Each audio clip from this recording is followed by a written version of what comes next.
नमस्कार दोस्तों, मेरा नाम है कृष्णा। स्वागत है आपका करंट अफेयर की इस वीडियो में, जिसे आप यूटिलाइज कर सकते हो कॉम्पिटिटिव एग्जाम की प्रिपरेशन के लिए। इस वीडियो की अगर आपको पीडीएफ चाहिए तो टेलीग्राम ग्रुप ज्वाइन कर लीजिए, जहां आपको मिल जाएगी इसकी पीडीएफ। चलिए स्टार्ट करते हैं। तो क्वेश्चन फर्स्ट में आपसे पूछा जा रहा है कोविड-19 के रिगार्डिंग में एक वैक्सीन जो डेवलप की गई है, ऑक्सफोर्ड एस्ट्राजेनेका वैक्सीन। इसके रिगार्डिंग में आपके पास ये दो स्टेटमेंट है।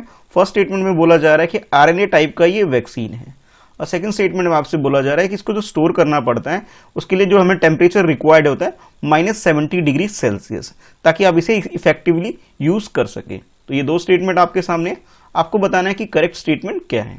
ऑप्शन ए के अकॉर्डिंग फर्स्ट स्टेटमेंट यानी कि ये वाला करेक्ट है, ऑप्शन बी के अकॉर्डिंग सेकंड स्टेटमेंट करेक्ट है, और ऑप्शन सी में आपसे बोला जा रहा है दोनों ही स्टेटमेंट करेक्ट है, और ऑप्शन डी में आपसे बोला जा रहा है दोनों ही स्टेटमेंट गलत है। तो करेक्ट स्टेटमेंट आपके हिसाब से क्या है, क्वेश्चन को अटेम्प्ट कर लीजिए। तो अगर बात करें ऑक्सफोर्ड एस्ट्राजेनेका वैक्सीन के बारे में, तो अभी यूके गवर्नमेंट के द्वारा इसे अप्रूव कर दिया गया है और वहां इसे ट्रायल स्टार्ट हो चुके हैं।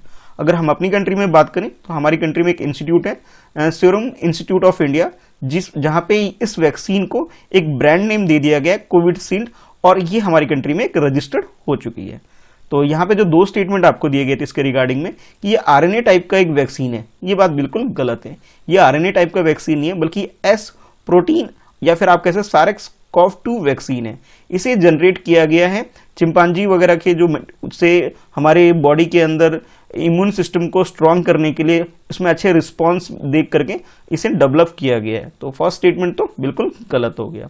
सेकंड स्टेटमेंट में आपसे बोला गया कि -70 डिग्री सेल्सियस में इसे स्टोर करने की जरूरत पड़ती है, ये बात भी गलत है। इसे स्टोर करने के लिए 2 डिग्री से लेकर के 8 डिग्री सेल्सियस टेम्परेचर होना चाहिए, और इसे मैक्सिमम आप 6 मंथ तक स्टोर कर सकते हैं। तो दोनों स्टेटमेंट गलत हैं, तो करेक्ट आंसर हमारा डी हो गया, neither one not two. Next question में आपसे आकाश मिसाइल के बारे में क्वेश्चन पूछा जा रहा है, और इसके रिगार्डिंग में आपके पास ये दो स्टेटमेंट है। फर्स्ट स्टेटमेंट में आपसे बोला जा रहा है कि ये जो मिसाइल है ये शॉर्ट रेंज मिसाइल है, और ये जो वॉर करता है ये एयर टू एयर डेवलप किया गया है। एयर टू एयर आप इसे मार्क कर सकते हो, और इसे डेवलप करने वाली जो ऑर्गेनाइजेशन हमारी कंट्री में DRDO है, यानी कि डिफेंस रिसर्च डेवलपमेंट ऑर्गेनाइजेशन। और सेकंड स्टेटमेंट में बोला जा रहा है कि आकाश वेपन जो है ये एक ऐसा सिस्टम है जिससे आप मल्टीपल टारगेट को एक साथ हिट कर सकते हो। तो ये दो स्टेटमेंट आपके सामने है, आपको बताना है कि करेक्ट स्टेटमेंट कौन सा है। तो ऑप्शन ए के अकॉर्डिंग बोला जा रहा है कि फर्स्ट स्टेटमेंट करेक्ट है, ऑप्शन बी के अकॉर्डिंग बोला जा रहा है सेकंड स्टेटमेंट करेक्ट है, और ऑप्शन सी में आपसे बोला जा रहा है कि दोनों ही स्टेटमेंट बिल्कुल करेक्ट है। अगर ऑप्शन डी की बात करें तो neither one not two, it means ये दोनों ही स्टेटमेंट बिल्कुल गलत है। तो आकाश मिसाइल के बारे में आपके पास ये क्वेश्चन है, क्वेश्चन को अटेम्प्ट कर लीजिए। तो जैसे आपसे बोला गया इसे DRDO ने ही डेवलप किया है, ये बात तो ठीक है कि इसे DRDO ने डेवलप किया है, लेकिन ये सरफेस टू एयर मार्क वाली मिसाइल सिस्टम है, यानी कि एयर टू एयर नहीं है, सरफेस टू एयर है। तो फर्स्ट स्टेटमेंट में गलत होने की वजह ये है। अच्छा, अब उसके बाद अगर सेकंड स्टेटमेंट की बात करें, जिसमें आपसे बोला गया कि आप एक ही टाइम पर आप मल्टीपल टारगेट को हिट कर सकते हैं, ये बात बिल्कुल करेक्ट है। मल्टीपल चाहो मल्टीपल हिट कर सकते हो, सिंगल चाहो सिंगल भी आप हिट कर सकते हो। तो सेकंड स्टेटमेंट तो बिल्कुल करेक्ट है। अगर हम अपनी कंट्री की बात करें तो हमारी कंट्री में इंडियन आर्मी भी इसे यूज करती है और इंडियन एयरफोर्स भी इसे यूज करती है। अभी क्वेश्चन न्यूज में होने की वजह यह है कि कैबिनेट ने इसे अप्रूव कर दिया गया कि इस मिसाइल को, आकाश मिसाइल को हम लोग एक्सपोर्ट कर सकते हैं। तो सेकंड स्टेटमेंट करेक्ट होने की वजह से हमारा जो आंसर हो जाएगा वो बी हो जाएगा। नेक्स्ट क्वेश्चन में आपसे शुगर केन के बारे में पूछा जा रहा है, और उसके रिगार्डिंग में ये आपके पास फर्स्ट स्टेटमेंट है, उसके बाद ये सेकंड स्टेटमेंट है। फर्स्ट स्टेटमेंट में बोला जा रहा है कि इंडिया शुगर केन प्रोडक्शन जो होता है हमारी कंट्री में, हमारी डोमेस्टिक डिमांड को फुलफिल नहीं कर पाती है, ये आपसे बोला जा रहा है फर्स्ट स्टेटमेंट में। और सेकंड स्टेटमेंट में बोला जा रहा है कि इस शुगर केन को हम यूज करेंगे 10% ब्लेडिंग प्रोसेस के लिए, ताकि फ्यूल जनरेट कर सके, यानी कि एनर्जी के लिए अब इसे इस्तेमाल किया जाएगा, एथेनॉल प्रोड्यूस करने के लिए आप बोल सकते हो। और इसके लिए टारगेट रखा गया है 2022 के लिए टारगेट रखा गया 10%। तो ये दो स्टेटमेंट आपके सामने है, ये फर्स्ट स्टेटमेंट है और इसके बाद ये नीचे सेकंड स्टेटमेंट है। आपको बताना है कि करेक्ट स्टेटमेंट कौन सा है। ऑप्शन ए के अकॉर्डिंग फर्स्ट स्टेटमेंट करेक्ट है, ऑप्शन बी के अकॉर्डिंग सेकंड स्टेटमेंट ये वाला करेक्ट है, और ऑप्शन सी में आपसे बोला जा रहा है दोनों ही स्टेटमेंट बिल्कुल करेक्ट दे रखे हैं, और ऑप्शन डी में आपसे बोला जा रहा है neither one not two, it means ये दोनों ही स्टेटमेंट गलत है। तो करेक्ट स्टेटमेंट आपके अकॉर्डिंग क्या है, क्वेश्चन को अटेम्प्ट कर लीजिए। तो शुगर केन प्रोडक्शन की अगर हम बारे में बात करें तो हमारी कंट्री में ये जो बोला गया आपसे फर्स्ट स्टेटमेंट में कि हम डोमेस्टिक डिमांड को फुलफिल नहीं कर पाते, ये बात बिल्कुल गलत है। वो इसलिए कि 2010-11 से अब तक हमारी कंट्री में शुगर केन का जो प्रोडक्शन है वो सरप्लस में हो रहा है, यानी कि जितनी हमारी डिमांड है उससे ज़्यादा हम प्रोडक्शन कर लेते हैं। बस एक बार ये ऐसा हुआ 2016-17 जो ईयर था, इस ईयर में इस सीजन में प्रोडक्शन कम हुआ था। आज के टाइम पे अगर हम बात करें तो हमारी जो प्रोडक्शन होती है एनुअल बेसिस पे 320 लाख मेट्रिक टन हमारी कंट्री में इसका प्रोडक्शन होता है। और डोमेस्टिक डिमांड की बारे में बात करें 260 LMT प्रोडक्शन रिक्वायर्ड होती है, तो जो एडिशनल होता है इसे हम एक्सपोर्ट कर सकते हैं। तो फर्स्ट स्टेटमेंट तो हमारा गलत हो गया। सेकेंड स्टेटमेंट की बात करें तो हमारी कंट्री में टारगेट रखा गया कि 10% यूज किया जाएगा इसे ब्लेंडिंग प्रोसेस में, जिससे हम अपनी एनर्जी रिक्वायरमेंट जो हमारी कंट्री की है उसे फुलफिल कर सकते हैं। ये टारगेट है 2022 के लिए। इसके बाद कुछ और भी टारगेट रखा गया कि 15% का टारगेट रखा गया 2020-26 के लिए, और इसके अलावा 20% का टारगेट रखा गया कि हम इसको यूज करेंगे ब्लेंडिंग प्रोसेस के लिए 2030 तक के लिए। ठीक है, तो करेक्ट आंसर हमारा ऑप्शन बी है, सेकंड स्टेटमेंट के करेक्ट होने की वजह से। नेक्स्ट क्वेश्चन में आपसे ease of doing business reform के बारे में आपसे पूछा जा रहा है। आप लोग जानते हैं कि हमारी कंट्री में की जो रैंकिंग है world over ease of doing business में काफी इंप्रूव हुई है। वो इसलिए क्योंकि हमारी गवर्नमेंट ने कुछ ऐसे स्टेप लिए हैं जिसमें रिफॉर्म किया गया है इस प्रोसेस के अंदर।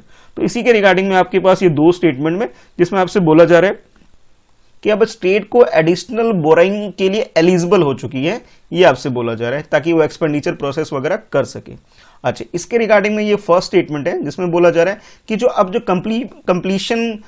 कंप्लीशन ऑफ फर्स्ट असेसमेंट होगा वो डिस्ट्रिक्ट लेवल पे होगा किसी बिजनेस, इस एक्शन प्लान में डाला गया है।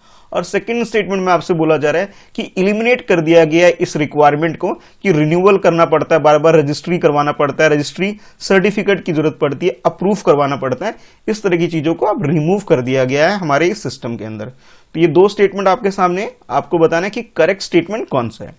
तो ऑप्शन ए में आपसे बोला जा रहा है कि फर्स्ट स्टेटमेंट जो है ये बिल्कुल करेक्ट है, और ऑप्शन बी में आपसे बोला जा रहा है सेकंड स्टेटमेंट ये वाला बिल्कुल करेक्ट है, और ऑप्शन सी की बात करें इसमें दोनों ही स्टेटमेंट फर्स्ट और सेकंड दोनों ही स्टेटमेंट बिल्कुल करेक्ट है, और ऑप्शन डी में आपसे बोला जा रहा है neither one not two. It means यहाँ पे दोनों ही स्टेटमेंट बिल्कुल गलत है। तो ease of doing business reform को ध्यान में रखते हुए आपको बताना है करेक्ट आंसर क्या है। तो सबसे पहले आपको ये कॉन्सेप्ट समझना होगा कि इस रिफॉर्म में होता क्या है। जब कोई बिजनेस स्टार्ट कर रहे होते हैं हम, तो अगर हमें बहुत सारी फैसिलिटी अगर एक ही जगह पे मिल जाए, यानी कि यूं कहूं कि सिंगल विंडो सिस्टम हो जाए, तो थोड़ा काम आसान हो जाता है। रजिस्ट्री वगैरह या कि प्रॉपर्टी वगैरह रजिस्टर करना होता है, वो अगर ईजी हो जाए तो बिजनेस स्टार्ट करना भी ईजी हो जाए। कुछ लिबर्टी दे दी जाए फर्म वगैरह को तो इससे भी काम आसान हो सकता है। क्रेडिट यानी कि लोन फैसिलिटी अगर अच्छे से प्रोवाइड हो किसी बिजनेस को स्टार्ट करने में, तो हमारे लिए बिजनेस को करना ईजी हो जाएगा। टैक्स पेमेंट सिस्टम थोड़ा अच्छा हो जाए हमारी कंट्री में। इसके अलावा इलेक्ट्रिसिटी वगैरह बहुत ईजिली अवेलेबल हो। तो ये कुछ फीचर है, अगर इस तरह की फैसिलिटी होती है तो ईज ऑफ डूइंग बिजनेस बहुत ईजी हो जाता है। अभी रिसेंटली जो रिफॉर्म हुए उसमें कुछ जो स्टेप लिए गए हैं, जिसमें फर्स्ट स्टेप ये अब जो आपसे स्टेटमेंट 1 में बोला गया कि अब जो असेसमेंट वगैरह होगा ये डाला गया डिस्ट्रिक्ट लेवल बिजनेस रिफॉर्म के अंदर डाला गया उनके एनुअल प्लान के अंदर। ये बात बिल्कुल करेक्ट है। सेकेंड स्टेटमेंट में ये बोला गया अब ये जो प्रोसेस है इसे इलिमिनेट कर दिया गया कि बार बार जो सर्टिफिकेट को अप्रूव करवाना पड़ता था, रजिस्ट्री करवानी पड़ती थी, उसको रिन्यूअल करवाना पड़ता था, इस चीज को हटा दिया गया, इसे इलिमिनेट कर दिया गया है। तो आप ये कह सकते हो सेकंड स्टेटमेंट भी बिल्कुल करेक्ट है। इसके अलावा कुछ और भी स्टेप लिए गए हैं जिसमें अब मैं बता सकता हूं आपको कि ये किया गया कि अब कंप्यूटराइज इंस्पेक्शन वगैरह होने लग गए हैं, और इसमें जो भी इंस्पेक्टर आया करते थे जो रिपीट होते थे उसे भी अब चेंज कर दिया गया। अब सेम इंस्पेक्टर हर बार नहीं होंगे, ये रोटेशन बेसिस पे होगा, यानी कि एक पर्सन जो एक बार आ गया नेक्स्ट ईयर वो नहीं आएगा। और इसकी जो रिपोर्ट होगा विद इन 40 आवर इसकी रिपोर्ट भी पब्लिश कर दी जाएगी, इसे अपलोड कर दिया जाएगा। तो यानी कि आप ये कह सकते हो बिजनेस करना ईजी बना दिया जाएगा। तो दोनों ही स्टेटमेंट करेक्ट होने की वजह से आंसर हमारा सी हो जाएगा। नेक्स्ट क्वेश्चन में आपसे काला हजर एंडेमिक स्टेट के बारे में पूछा जा रहा है कि किस स्टेट में ये बीमारी सबसे ज्यादा होती है। तो ये स्टेट के नाम आपके सामने है, बिहार, आंध्र प्रदेश और वेस्ट बंगाल। आपको बताना है कि इन तीनों स्टेट में से करेक्ट स्टेट कौन सा है जहां पे ये काला हजर बीमारी ज्यादा होती है। तो ऑप्शन ए के अकॉर्डिंग बोला जा रहा है कि फर्स्ट स्टेट यानी कि बिहार में ज्यादा होती है। ऑप्शन बी में आपसे बोला जा रहा है सेकंड एंड थर्ड यानी कि आंध्र प्रदेश और इसके अलावा वेस्ट बंगाल, इन दोनों स्टेट में ये ज्यादा बीमारी होती है। ऑप्शन सी में बोला जा रहा है कि ओनली थर्ड यानी कि वेस्ट बंगाल और एकमात्र ऐसी स्टेट है जहां पे सबसे ज्यादा बीमारी होती है। ऑप्शन डी की बात करें जिसमें आपसे बोला जा रहा है कि बिहार में और वेस्ट बंगाल में ये बीमारी ज्यादा होती है, तो आपके हिसाब से करेक्ट आंसर क्या है, क्वेश्चन को अटेम्प्ट कर लीजिए। अगर हम बात करें हमारी कंट्री में काला अजहर एंडेमिक स्टेट के बारे में बात करें तो मेनली 4 स्टेट जो है हमारी कंट्री में, यूपी, बिहार, वेस्ट बंगाल और झारखंड, ये जो 4 स्टेट है, यानी कि इस लोकेशन में अगर आप देखें ये 4 स्टेट है, यहाँ पे ये सबसे ज्यादा बीमारी होती है। अगर हम क्वेश्चन की बात करें तो क्वेश्चन में आपके पास एक बिहार दे रखा था और दूसरा जो स्टेट दे रखा वेस्ट बंगाल, ये दोनों स्टेट बिलोंग करते हैं जहां पे काला अजहर बीमारी होती है। हाँ, आंध्र प्रदेश के बारे में जो बोला गया, आंध्र प्रदेश इस लिस्ट के अंदर नहीं है, तो आप ये कह सकते हो फर्स्ट करेक्ट है और थर्ड करेक्ट है, सेकंड रॉन्ग दे दिया गया था आपको, तो करेक्ट आंसर हमारा डी हो जाएगा। बाकी आपको पता होना चाहिए कि 54 डिस्ट्रिक्ट है हमारी कंट्री में जहां पे सबसे ज्यादा बीमारी होती है और वो इन चारों स्टेट के अंदर ही वो डिस्ट्रिक्ट इन्वॉल्व है। और इसके अलावा आपको पता होना चाहिए कि काला अजहर जो बीमारी होती है, मलेरिया के बाद वर्ल्ड में सबसे ज्यादा जो डेथ होती है वो इस बीमारी से ही होती है। अच्छा, उसके बाद एक फैक्टर और पता होना चाहिए, अगर इस बीमारी को अच्छे से क्योर किया जाता है तो 20% चांसेस होते हैं कि जो भी पेशेंट है वो उसका रिकवर हो सकता है। ठीक है, तो करेक्ट आंसर हमारा डी हो गया। अब बात करते हैं कल पूछे गए क्वेश्चन के बारे में। तो कल मैंने आपसे 2 क्वेश्चन पूछा था। फर्स्ट क्वेश्चन ये पूछा था कि पीएम स्वनिधि स्कीम के बारे में आपसे पूछा था, तो इस स्कीम की डेट पूछी थी मैंने कि कब इसे इंप्लीमेंट किया गया था हमारी कंट्री में।